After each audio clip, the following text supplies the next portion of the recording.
வணக்கம்ப்பா. இன்னைக்கு இந்த வீடியோவில் என்ன லெசன் பார்ப்போம்னா, 6th ஸ்டாண்டர்ட் இது ஓல்டு சிலபஸில் 3rd லெசன் பார்ப்போம்ப்பா.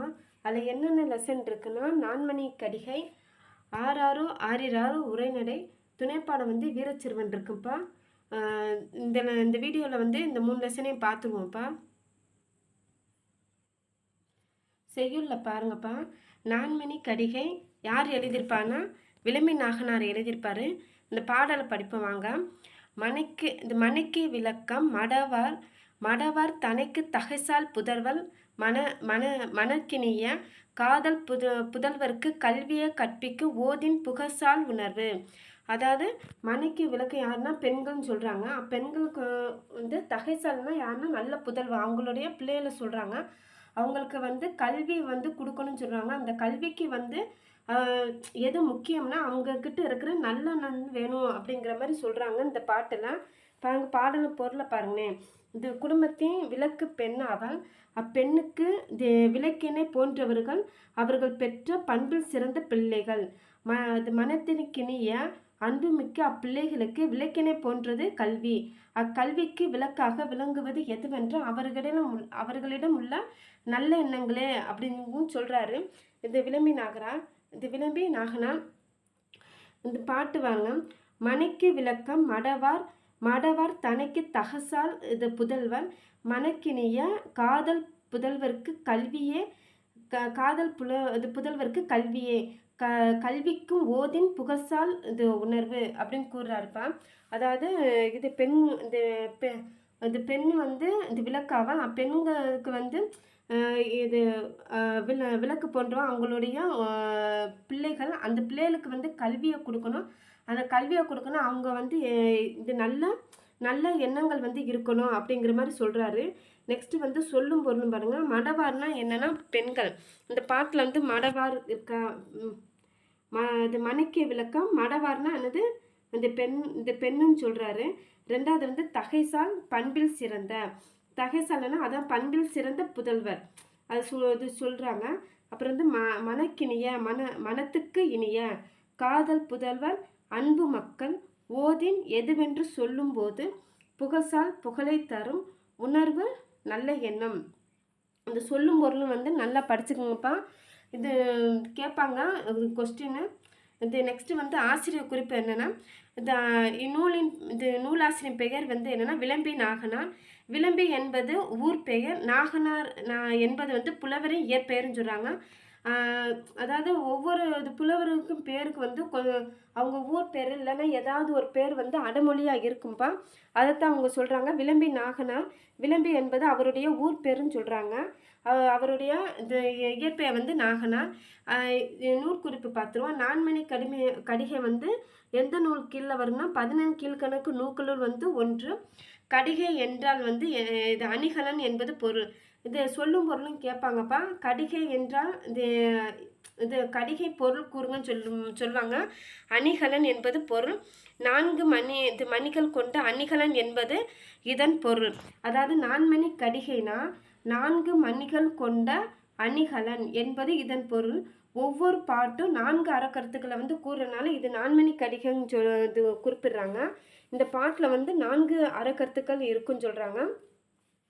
அதான் பெண்ணுக்கு அது 4 கருத்து என்னென்னா, பெண்ணு விளக்காவல்னு சொல்லியிருக்காங்க. அவளுடைய குழந்தையை பற்றி சொல்லியிருக்காங்க. அந்த குழந்தைக்கு எது முக்கியம், கல்வி முக்கியம்னு சொல்லியிருக்காங்க. அந்த கல்வி முக்கியம்னா அந்த குழந்தை எப்படி இருக்கணும்னா நல்ல எண்ணத்தோடு இருக்கணும் அப்படிங்கிற மாதிரி சொல்கிறனால இந்த 4 கருத்தில் இது கூறுறதுனால இது இது 4 அறக்கருத்தில் கூறுனால நான்மணி கடிகை. நான்மணி கடிகைனா 4 அறக்கருத்துக்களை கூறுகின்ற நூல்னு கேட்பாங்கப்பா நான்மணி கடிகை. இப்போ கொஸ்டின் எப்படி கேட்கலான்னா, இந்த நான்மணி கடிகை எந்த நூல்குழு ஒன்றுன்னு கேட்பாங்க. 14 கீழ்கணக்கு நூல்குழு 1.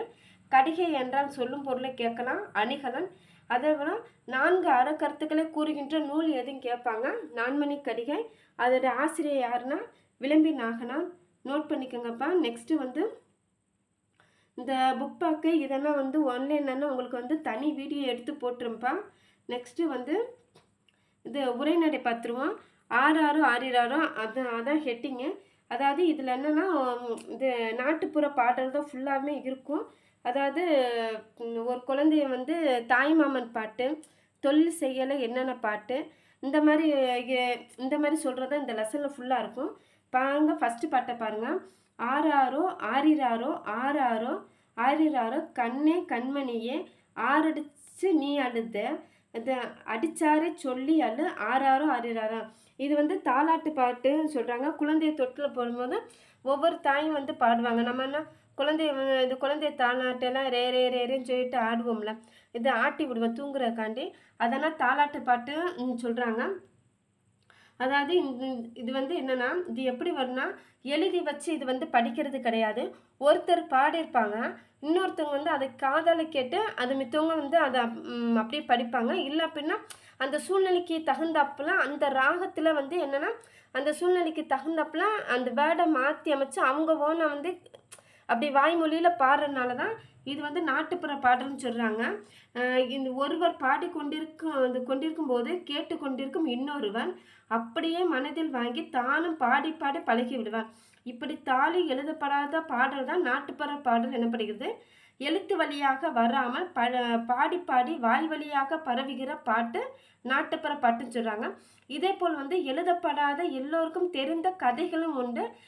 அது இவற்றெல்லாம் வந்து வாய்மொழி இலக்கியம் என்று கூறுவேன். இதெல்லாம் சேர்த்து வந்து நம்ம வந்து இந்த ஒருத்தர் கேட்டு வாயால் பாடுறதுனால இது வந்து வாய்மொழி இலக்கியம் அப்படிங்கிற மாதிரி சொல்கிறாங்க. அதே போல் இந்த நாட்டுப்புற பாடல் இது பாருங்கன்னு, கொழுக்கட்டை கொழுக்கட்டை ஏன் வைக்கலை, அடுப்பு எரியலை நான் வைக்கலை, அடுப்பை ஏன் எரியலை, மழை பெய்தது நான் எரியலை, மளிகை ஏன் பெய்த, புல்லு வளர நான் பெய்தேன், புல்லை ஏன் வளர்ந்த, மாடு தின்ன நான் வளர்ந்தேன், மாடே ஏன் இது தின்ற, மாட்டுக்காரன் அவித்து விட்டா நான் தின்றேன், மாட்டுக்கார ஏன் அவித்து விட்டா, குழந்தை அழுதுன்னு நான் அவித்து விட்டேன், குழந்தை ஏன் அழுதேன், இந்த எறும்பு கடிச்சது நான் அழுதேன், எறும்பே ஏன் கடிச்ச, என் புற்றில் கால் வச்ச நான் சும்மா இருப்பேனா.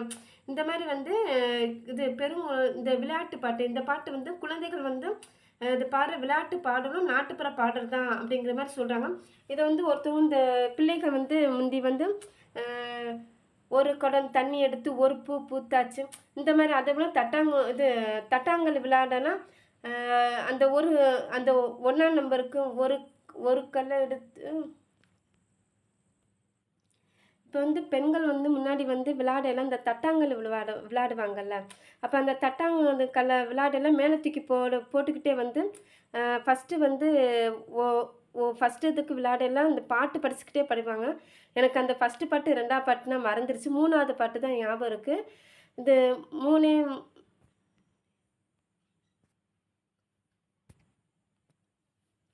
அந்த 3ஆம் நம்பர் போடலாம், முக்குட்டக்க ஆசாரி முன்னே வர பூசாரி, 4ஆம் நம்பருக்கு 4 நடனடா பாம்பே படப்பட. இந்த மாதிரி வந்து நம்ம வந்து தட்டாங்கல் இந்த விளையாடலையும் நம்ம வந்து அந்த பாட்டு பாடிக்கிட்டே வந்து விளையாடுவோம்ல, அதெல்லாம் விளையாட்டு பாட்டு அப்படிங்கிற மாதிரி சொல்கிறாங்க. இந்த பாடல் வந்து யாருமே எழுதியிருக்க மாட்டாங்க. அதே போல் இறந்தவர்கள் வந்து இது இறந்தவர்களுக்காகவும் இது பாடுவாங்க. அந்த பாட்டு வந்து என்னென்னா ஒப்பாரி பாட்டுன்னு சொல்லுவாங்க. இப்படி வந்து இது விளையாட்டு பாட்டு, சடங்கு பாட்டு, குழந்தை பாட்டு, தாலாட்டு பாட்டு, இப்படி வந்து இது நாட்டுப்புற பாடலையே வந்து 7 வகை இருக்குது. நாட்டுப்புற பாடலேருந்து எத்தனை வகை இருக்குன்னு கேட்குறதுக்கு வாய்ப்பு இருக்குப்பா. 7 வகை இருக்குது. அது என்னென்ன பாட்டுனா, தாலாட்டு பாட்டு, விளையாட்டு பாட்டு, தொழில் பாட்டு, சடங்கு பாட்டு, கொண்டாட்ட பாட்டு, விளையாட்டு பாட்டு, ஒப்பாரி பாடு. ஒப்பாரினா இறந்தவர்களுக்கு வந்து பாடுவாங்க. அது எதுக்கு அந்த ஒப்பாரி நேம் வச்சாங்கன்னா, இது இவருக்கு ஒப்பாவர் எவரும் இல்லையா, அந்த மீனிங்கில் வந்து ஒப்பாரி பாடுன்னு சொல்லிட்டு இது ஹெட்டிங் வச்சுருப்பாங்க. பிறந்த குழந்தைக்கு பாடுவதை வந்து தாலாட்டு, கொஞ்சம் வளர்ந்த பிள்ளைகளுக்கு பாடுவது வந்து விளையாட்டு, களைப்பு நீங்க வேலை செய்வ பாடுவது வந்துன்னா தொழில் பாட்டு, திருமணம் மற்றும் பிற நிகழ்வுகளில் பாடுவது வந்து சடங்கு பாட்டு, கொண்டாட்ட பாட்டு, சாமி கும்பிடும்போது பாடுவது வந்து என்னென்னா வழிபாட்டு இது பாட்டு, இறந்தோருக்கு பாடுவது என்னென்னா ஒப்பாரி பாடல். அதாவது இவருக்கு ஒப்பாவர் எவரும் இல்லை, அதனால இந்த ஒப்பாரி பாடல்னு சொல்லிட்டு நேம் வந்துருச்சு. நெக்ஸ்ட்டு வந்து இந்த தமிழர் வாழ்வில் இது ஒவ்வொரு நிலைக்கு இப்படி பாடல் உண்டு. எடுத்துக்காட்டாக சில இப்போ வந்து இந்த கொழும்புல கூடாரம், உங்க மாமா கொத்தமல்லி வியாபாரம், இந்த பாட்டு எதுக்குன்னா அந்த பிள்ளைகளுக்கு தாய் வந்து உங்கள் மாமா வந்து இதை இதை பண்ணி வருவார் அப்படின்னு வந்து இது படிப்பாங்க. அதைத்தான் இந்த பாட்டு இருக்குது. கொழும்புல கூடாரம் உங்கள் மாமா கொத்தமல்லி வியாபாரம் ஆறாரம் ஆறிறாரம் கொத்தமல்லி பூ இது வித்தெடுத்து கொலுசு பண்ணி வாராராம் ஆறாரோ ஆறிறாரோ மதுரையில் கூடாரம் மல்லிகைப்பூ வியாபாரம் ஆறாரோ ஆறிறாரோ மல்லிகைப்பூ பூவெடுத்து உங்கள் மாமா மாலை பண்ணி வாராராம். இப்படி வந்து தாலாட்டு பாட்டு பாடுவாங்க. அதாவது தாய்மாமன் சீர் கொண்டு வரவங்கல்ல, அந்த அந்த சொல்லி வந்து பிள்ளைகளுக்கு சொல்லி அப்படியும் வந்து தாலாட்டு பாட்டு பாடுவாங்க. அதைத்தான் சொல்கிறாங்க.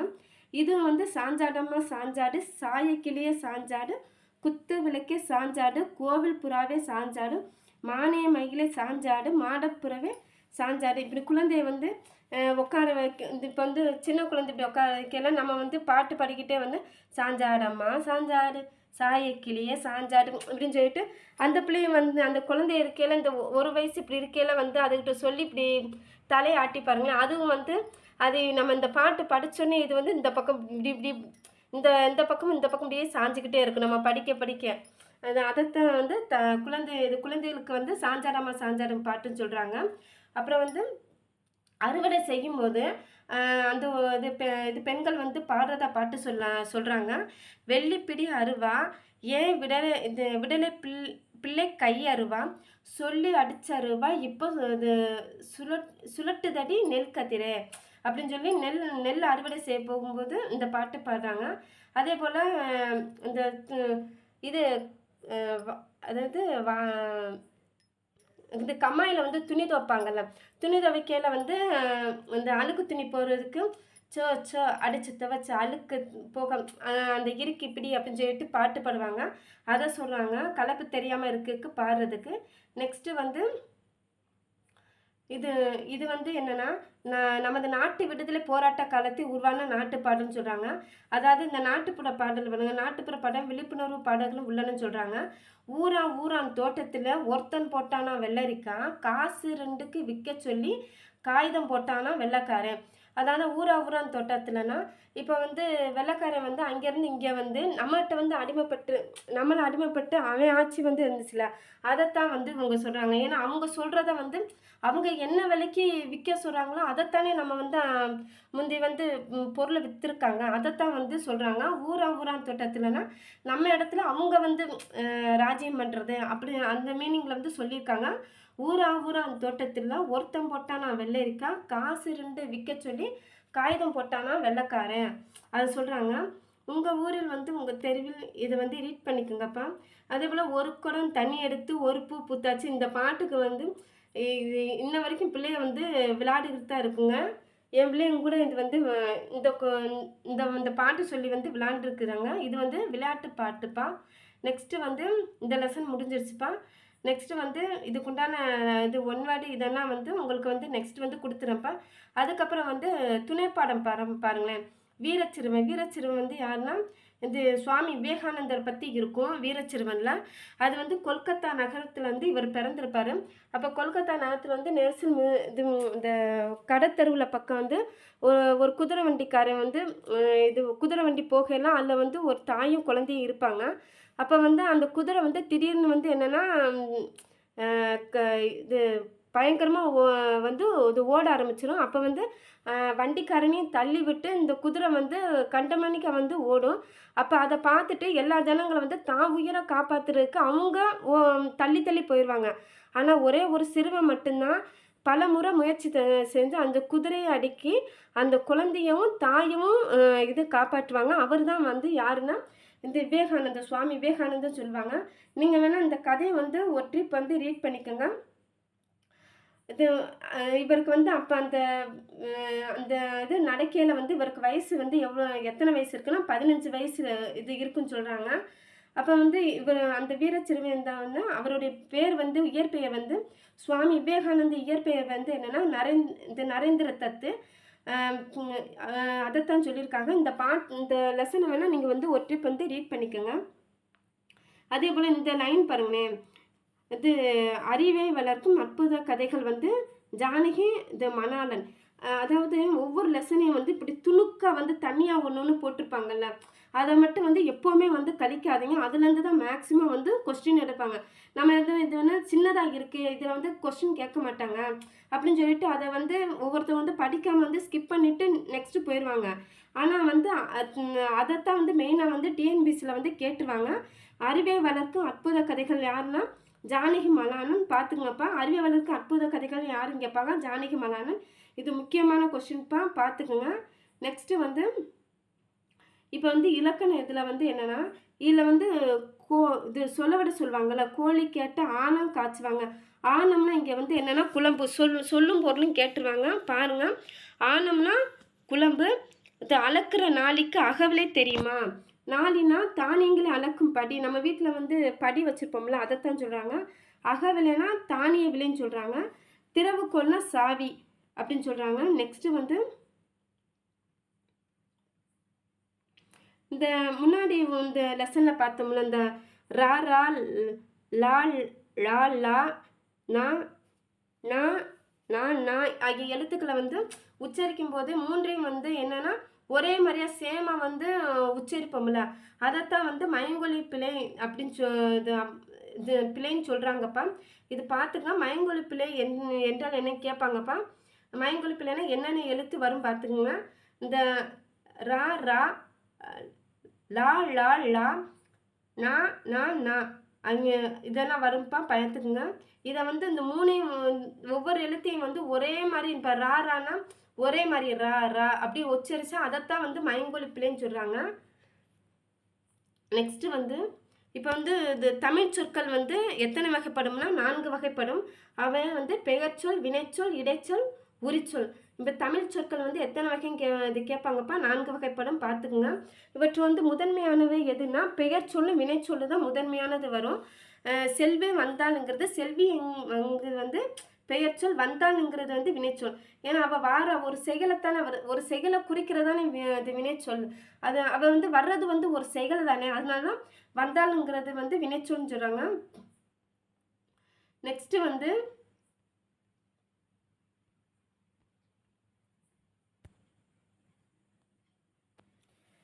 இந்த உரையாடலில் வந்து என்ன இருக்கும்னா, அதாவது ஆசிரியர் மாணவருங்கிற மாதிரி வந்து உரையாடுவாங்க. அதாவது இந்தியா நாட்டில் எப்படி இருக்குது, இந்தியா வந்து பெரிய நாடு, காந்தி பிறந்த நாடு, ஒவ்வொருத்தவங்களும் சொல்லுவாங்க. அதேமாரி வேறு என்ன இருக்குதுன்னு சொல்லிட்டு ஆசிரியர் கேட்பாங்க. அதாவது இங்கே வந்து என்னென்னா இது பல மதம் கும்புறோம், பல மொழி பேசுகிறவங்களும் இருக்காங்க. அதைத்தான் வந்து இது ஃபுல்லாமே வந்து உரைநடை வடிவில் அப்படி வந்து கொடுத்துருப்பாங்க. அதே போல் இந்த லைனில் பாருங்களேன், இந்த லைனில் வந்து கடைசி லைனில் வந்து இப்போ வந்து ஒரு குறிப்பிட்ட அது குழுவை, அதாவது ஒரு குறிப்பிட்ட ஒரு குழுவை சார்ந்தவராக இருந்தாலும் ஏனைய குழுக்களையும் மதித்து இசைத்து வாழ்வதை தான் பன்முக சமூகம் என்கிறோம் சொல்கிறாங்கப்பா. அதாவது இந்த லைனை கொடுத்துட்டு இது என்னன்னு கேட்பாங்க, பன்முக சமூகம். இது நோட் பண்ணிக்கோங்கப்பா. அதாவது ஒரு குறிப்பிட்ட குழுவை சேர்ந்தவராக இருக்கலாம், ஆனால் மித்த குழுவையும் நம்ம வந்து மதிக்கணும் அப்படின்னு சொல்கிறாங்க. அதே போல் இந்த சாதி சமய வேறுபாடு வந்து பார்க்கக்கூடாது, இது வந்து பெரும்பான்மையாக சிறுபான்மையாக அந்த இதை பார்க்கக்கூடாது அப்படின்னு சொல்லிட்டு ஆசிரியர் வந்து மாணவருக்கு சொல்கிற மாதிரி இருக்கும். அதே போல் ஒரு குறிப்பிட்ட குழுவை வந்து சார்ந்தவராக இருந்தாலும் பிற குழுக்களையும் நம்ம வந்து மதிக்கணும்னு சொல்கிறதான் பன்மை சமூகங்கிறாங்க. நெக்ஸ்ட்டு வந்து இங்கே பாரதியார் பாடுற பாடலை பாருங்களேன். ஏழை என்றும் அடிமை என்றும் எவனும் இல்லை, இது ஜாதியில் இழிவு கொண்ட மனிதர் என்பது இந்தியாவில் இல்லை. இது சொன்னது வந்து பாரதியார். பார்த்துங்கப்பா. ஏழை என்றும் அடிமை என்றும் எவனும் இல்லை, ஜாதியில் இழிவு கொண்ட மனிதர் என்பது இந்தியாவில் இல்லைன்னு சொல்லிட்டு சொல்கிறாரு. இந்த பாடலை கொடுத்து யார் இது சொன்னான்னு கேட்பாங்கப்பா, பாரதியார். இதை படித்து வச்சுக்கோங்கப்பா. இந்த மாதிரி இருக்கிற பாட்டை தான் வந்து தூக்கி எடுத்து கொடுத்துருவாங்க டிஎன்பிசியில் கொஸ்டின்லாம், பார்த்துக்குங்க. நெக்ஸ்ட்டு இதோட வந்து 6th ஸ்டாண்டர்ட் இந்த வேர்ல்டு சிலபஸ் வந்து ஃபஸ்ட் டேர்ம் வந்து முடியுதுப்பா. என் வீடியோ வந்து உங்களுக்கு பிடிச்சிருந்துச்சுன்னா லைக் பண்ணுங்கள், ஷேர் பண்ணுங்கப்பா. உங்களுடைய கருத்துக்களை வந்து கமெண்ட் செக்ஷனில் போடுங்க. அதேபோல் என்னுடைய வீடியோ வந்து ஸ்கிப் பண்ணாமல் முழுமையாக பாருங்கப்பா. ஒவ்வொரு வந்து குழு வேர்டு அதில் வந்து கொடுத்துருப்பேன். அதேபோல் இனி வர வீடியோவில் வந்து உங்களுக்கு வந்து இது புக் பேக்கு அந்த ஒன்லைனர் கொஸ்டின் மாதிரி தனியாக வந்து ஒரு வீடியோ வந்து அடுத்து வந்து அதாவது ஒரு லைன் கூட விடாமல் என்னால் முடிஞ்ச அளவு எப்படி வந்து கொஸ்டினை வந்து எடுக்க முடியுமோ அந்தளவுக்கு எடுத்து உங்களுக்கு வந்து தனியாக அடுத்தடுத்த வர வீடியோவில் வந்து கொடுத்துட்றேன்ப்பா. இந்த வீடியோ வந்து பிடிச்சிருந்துச்சுன்னா உங்கள் ஃப்ரெண்ட்ஸுக்கு வந்து ஷேர் பண்ணுங்கப்பா. தேங்க்யூப்பா.